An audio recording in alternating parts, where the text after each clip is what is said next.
Now looking at some local news, 11 local organizations will benefit from funds from the Saskatchewan Lotteries grant. City Council approved just over $75,000 total that will be going to the Catholic School Division, the Libby Young Center, and the Special Olympics, among other groups. The grants vary from $1,500 all the way up to $10,000. A broad selection of people in our community that will use that money and be used towards excellent causes and support people that have some excellent values that need some help with fundraising, and this will help fill in some of those voids. Money from the SAS Lotteries Community Grant is meant to support sport, culture, and recreation programs for nonprofit community groups. The amount the city receives is based on Lloydminster's Saskatchewan population, but can go to organizations on either side of the border. The city has just over $6,000 left to be given out, and interested groups have until February 18th to apply. It's a great opportunity for groups in the city. If you hadn't thought about it, here's an opportunity to apply for some funds to maybe make something happen for Canada Day or something else, or a new music festival or something out at the amphitheater at Bud Miller Park.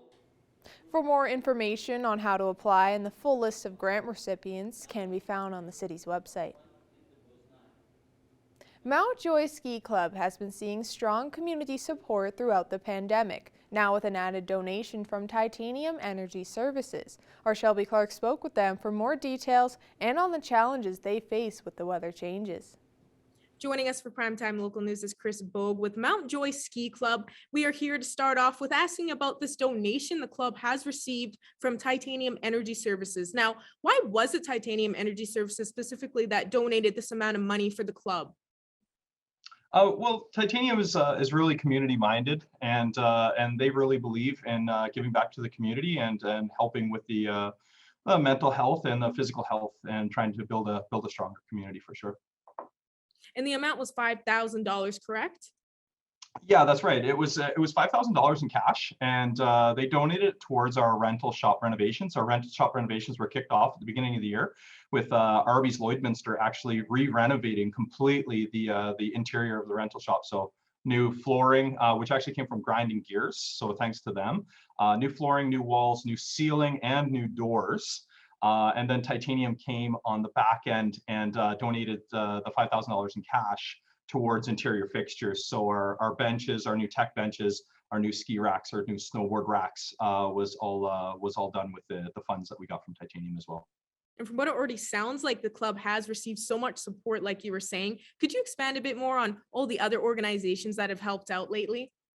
For sure. So, last year was a great year for us.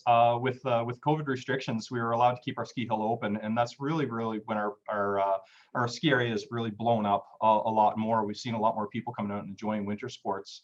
Through last spring, the RM of Wilton actually approached us and wanted to donate in a big way. So they've provided us with manpower and equipment to regrade our bunny hill to make it a little bit more pleasing for the little kids and the people that want to learn how to ski and ride snowboards.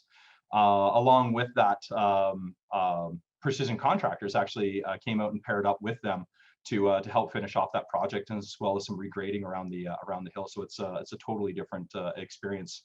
Once we get a couple of people believing in what we're doing, then the floodgates open. People have been more than willing to come out and donate their time or donate their efforts to making this ski area a little bit better place more and more as we go.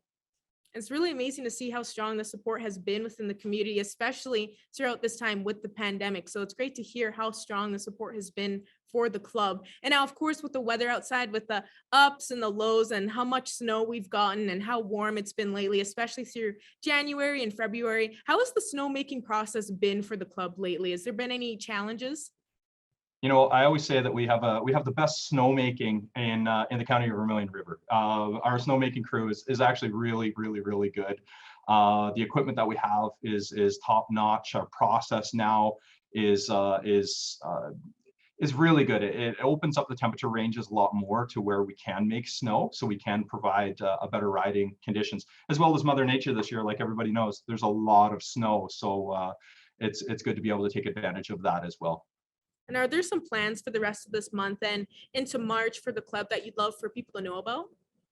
Yeah, so we're open. We're completely volunteer ran, so we're only open on Saturdays and Sundays, from 10 to 4 every on Saturdays and Sundays. And you know, we're hoping that the weather holds up. Really, is kind of the biggest thing. The weather's supposed to look warm this week, but it should make for good riding conditions on Saturday and Sunday coming up here. Hopefully there's some Border City residents that will take advantage of this beautiful weather this weekend and get out there and enjoy some nice skiing. Thanks again so much for joining us today, Chris. Absolutely. Thank you very much. Now to look at the warmer temperatures we can expect around the Border City, we'll go to Shelby Clark.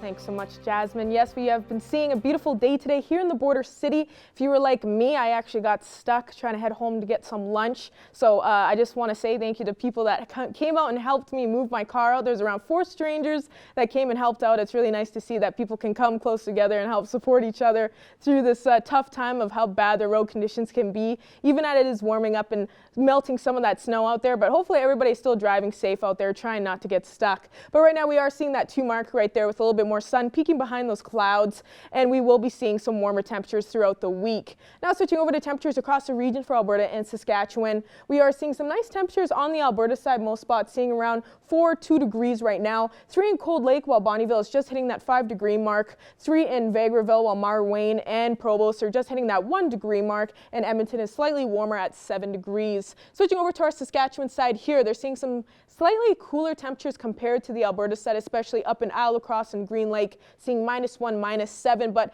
they are still seeing some moderately warm temperatures on this side. 1 in Pearson, while Meadow Lake and Maidstone are both at 2 degrees. St. Walburg is just hitting that 0 mark, while down in Macklin, they're just hitting 4, and North Battleford is at 3 degrees there. And overnight, North Battleford will be going down to a low of -7, so it's cooling down slightly compared to last night, but they will still be seeing those single-digit temps. Tomorrow, they will be seeing some flurries throughout the day, hitting that 0 mark and seeing some cloudier skies throughout the day as well. Going over to Cold Lake, they'll be going down to a low of -6 throughout the night, so they will be cooling down slightly as well compared. They will be seeing some flurries throughout the night, around a 60% chance starting off in the evening, and tomorrow they will be seeing 2 degrees throughout the day, and they will be seeing a mix of some sun and cloud. And for us here in the Border City, we'll be going down to a low of -3 throughout the night. We will be seeing a high chance of some freezing rain as well, so please make sure you are driving carefully for tomorrow, as I was saying. And tomorrow we also will be seeing a nice temperature still, +3, and we will be seeing a little bit more sun as well continue out throughout our week. Now I wanted to show off some photo submissions. Thank you to everyone that submitted some weather photos. You can continue to submit them to our Facebook page. This one I thought was just adorable. It's good to see that there's some kids and everybody out there is enjoying the snow and that beautiful sun as it is peeking up behind those clouds throughout these nice warm temperatures and taking advantage of that. Looks like they got a little fort going on here, so it's really cool to see. Thank you to everyone that submitted those photos, and that's all I got for now. Jasmine will have more news coming up after the break. The Lloydminster Bobcats sit 5th in the AJHL North standings and added to their point totals last night with a win over the Drayton Valley Thunder. The team's 29 wins are the most since the 2015-2016 season. Evan Kenny has more on something else the Bobcats haven't seen in a while. Following the team's 3-2 overtime victory on Monday night, Colby Thornton now sits 2nd in the AJHL in wins, along with goals saved above average. What's more impressive than the goaltender's 25 wins is the organization's victory. For the first time since the 2017-18 season, the Lloydminster Bobcats have clinched a playoff spot. We're excited. We're bringing playoff hockey back to the Border City. It hasn't been in here. You know, this is the first time in 4 years, really, with COVID mixed in there. So the Bobcats still have 8 games remaining in the regular season, but Dubé and the players say it already feels like the postseason. With, you know, the teams we're playing, we're real close in the standings all together. We're all fighting for positioning, home ice even. So it's really intense games. We're all battling our hardest. Both teams are going toe-to-toe, giving it everything they got, and it's fun hockey to play. It's really fun. The meaning to these games are huge, and I think we have a group that's understanding where we're at and where we want to get to, and it was a big one.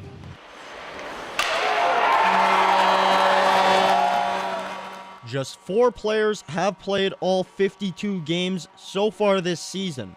After rehabbing injuries, key players are now returning to the lineup.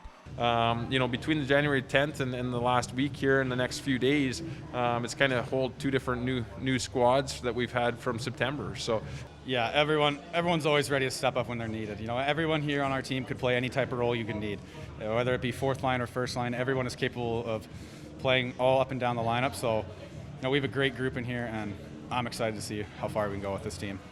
Dubé added, the team's been in action since August 15th.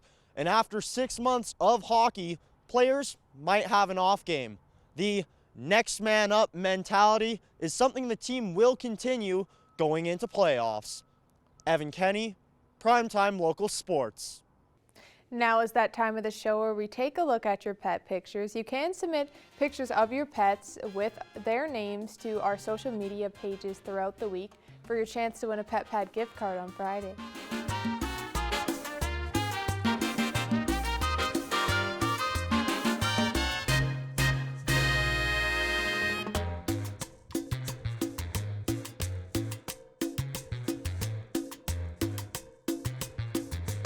We want to see your pets. Send photos of your pet and their name to our Facebook, Twitter, or Instagram to have them featured on Pet of the Day. Your name will be entered into a weekly draw for a gift certificate from the Pet Pad.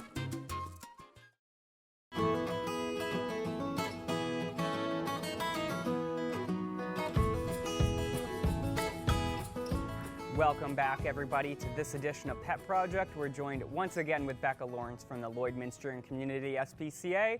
Becca, how is everything going over there this week? Oh, pretty good. It's busy with animals like always, but it's going really good. Yep, tale as old as time. Every week it seems to be that way. But let's just get started here. So we're showcasing a dog this week. We got Wags the dog, and so you were showing me him a little bit off camera. So I'll let you just take it away, let you introduce him. Yeah, of course I gave him a nice little chew toy, so he's hiding out back there now. But yeah, Wags, we think he's about 6-7 months old, and he actually kind of came in. He was tied to a fence here in Lloyd, and by law went and picked him up and brought him here, and he was never reclaimed. So unfortunately, that's his history that we know of anyway. And then but other than that, he is a happy lab, typical lab, lots of energy, ready to just take on the world with whatever is handed to him. He's neutered, so he's ready to go. He hasn't had any applications come in yet for him on our website, so we're hoping that showcasing him, if he'll come up front here and show off his cute little face here eventually, then we can show him off. But yeah, he's just, if you have experience with labs and you're thinking of another one, Wags would be a good choice. Absolutely, and I know I've had a lab or two growing up. They're a very popular farm dog, and they're a wonderful breed. They obviously are high energy. Oh, hello, Wags. Nice of you to take time to come and say hi. Yeah, they're obviously high energy, but if you have, say, like an acreage or a farm where they have lots of room to run around and stretch their legs, or, if you're the type of person who's looking for an exercise buddy to go out running, an hour every morning, that certainly is another option. But yeah, labs, they're just wonderful dogs. Look at this sweetie coming to say hi. Yeah. Beautiful. So we were mentioning as well, Becca, that you guys are obviously, you're always full of cats. It seems to be, we say it every single week, but you guys have lots of cats, lots of kittens right now, and you guys are specifically starting to run low on wet cat food, which is something that's in high demand at the SPCA right now. So again, just give us a rundown on kind of exactly what you're looking for and, I guess how we got here. Yeah. Yeah, so again, like I'm sure I've said before, we've just got a ton of kittens in right now still, which is very uncommon for this time of year. So we just make sure they have wet food, just with an extra calorie intake for them, so they grow up all big and strong. But yeah, so I mean, we just tend to go through it quite quickly. We got a few mama cats here with babies, so they are eating more than normal. And yeah, so it's one of those things, we do, and every time we do a call out, we get a lot of people bringing in food, so we're very thankful. And yeah, these kitties are just hungry all the time, funnily enough. But but yeah, so we just have a lot of babies right now, which, like I said, it's just a little bit uncommon for this time of year. But yeah, like I said, we just are making sure they're having all the proper nutrients, and we're just flying through it. There you go. So, obviously, if you're at the pet store, and you see some wet food, maybe pick up a little extra for the SPCA. And real quick before we go here, Becca, not a whole lot of details yet, but you guys are thinking about doing a Valentine's event. You're just trying to confirm some things, and so I know you don't have a ton of details for us, but is there anything you can mention just so that people can kind of keep an eye out for next week? Yeah, absolutely. So we're hoping to have an event with Fourth Meridian again. And but instead of our cat brewery like we normally do, it'll be puppies this time. So, we just have to make sure that they stay, happy and healthy and good poops, all that good stuff. And just to make sure that they're ready to go. And so what we plan to have adoption applications on site. So if you do come and you decide that, your new best friend is there waiting for you, then you can fill out an application and we take those back and go through them and we give you a call. So, I mean, we're hoping it'll probably be around Valentine's Day, I would imagine, just for a Valentine's event. But we do hope to have a little baby puppy event next week. Perfect. So obviously keep your eyes peeled. The SPCA is great to follow on Instagram or Facebook. I know because I do, and I get to see cute animal pictures all the time. It's wonderful. So if you guys, stay posted, keep an eye on those social medias. You'll get all the details as they come. And I'm looking forward to the event, Becca. If you guys have puppies and beer, sign me up. I'm in. So Absolutely. That is unfortunately all the time we have this week, but we'll speak with you again next week. And yes, take care. Thank you so much, Becca. Thank you so much. See you next week. Pet Project is sponsored by the Pet Pad. For total pet care, think Pet Pad.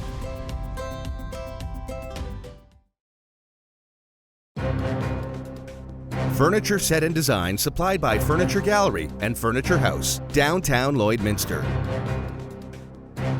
Today for Primetime Local News, I'm joined with Kimo Mansari and Jesse Wong to talk about Gateway for Newcomers Finance 101 presentation happening this Wednesday. Thank you so much for joining us here today. Thank you for having us. So firstly, do you mind telling us a little bit more about this presentation and what will be in it? When immigrants come to Canada, there are various diverse understanding about how the financial systems operate. To get them going, there is a gap understanding how our financial institutions work here and what is credit, what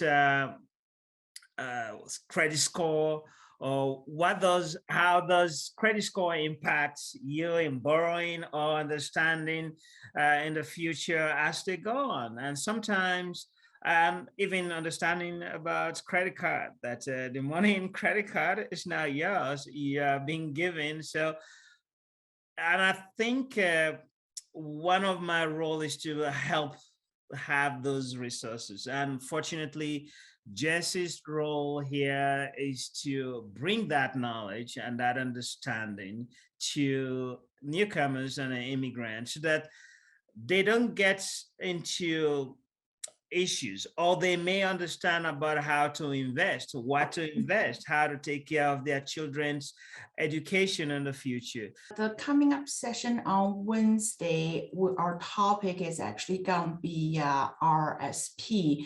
I'm sure you hear all over the place right now, we're in the RSP season. So this session is really to help Canadians, especially the newcomers, exactly how RSPs work and the do's and don'ts.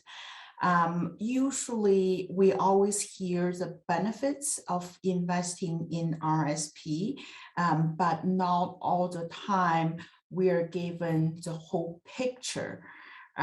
So this session is really to help people how to use it properly. Then we don't, we don't have any surprises down the road. Where can people sign up to get involved in this? Definitely, we do have the Catholic Church Services website and the local immigration partnership website as well, where people can go in and sign. And we have the Facebook. We have all the the workshop posted in the Local Immigration Partnership Facebook, the website, as well as the Catholic Social Services website, so people can find those information there, or they can simply just call Catholic Social Services and talk to Joanna, who can actually register them if they're having trouble in registering. And will there be other events like this in the future? We currently have altogether three dates set up for this year. So because we are in the RSP season, so that's why we have decided on the topic of RSPs. We're not quite too sure about what topics we'll be talking about in the future. That will be up to the advisors, because they know the clients, they know the newcomers, what they're looking for. So based on the needs, we will have 2 more sessions, and the topics will be announced then. So Jesse, with tax season upon us, how important do you think it is that people know where their money is coming from and what their money looks like? I think it's very important to understand that. I mean, we work so hard every day for what? I think the bottom line is really financial security. Once you have the financial security, you're able to go out, enjoy life. But with a lot of the information we're given now, you see things on Facebook, you read a little bit from an article, or you hear it from the radio. Sometimes it can be hard to put all the information together and take out what's relevant to ourselves, to our own situation. So we're being in the RSP season as well as tax season, it's very important to actually understand where you stand financially and what you would like to achieve. Is there anything else that you would like to add? And I think it's really, really great that they're putting all the information together, making it available for the newcomers.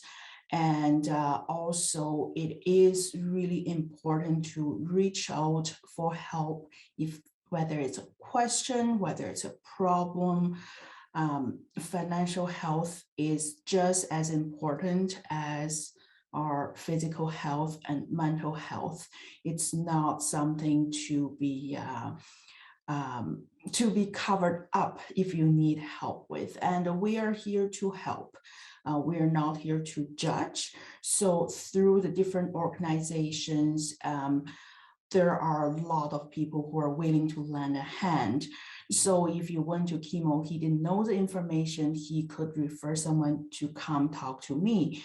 And sometimes I'm not the solution. I would refer that person to a mortgage specialist or accountant, or sometimes even a lawyer. That's what we're here for. We build a network and we help each other out. Well, thank you so much for joining us here today. Thank you for having us. Now ending off with taking a look at your 7-day forecast. We'll see some nice weather throughout the rest of this week, so get out there and enjoy it. Please drive careful, try not to get stuck out there. Friday we'll see some more snow at -5 to start off this warmer weekend, seeing that -1 throughout the weekend as well, with a mix of some sun and cloud. Then we will be seeing some more snow starting off next week on Monday and Tuesday. Thanks, Shelby, and thank you for joining us on Primetime Local News tonight. And you can catch us again in the second hour.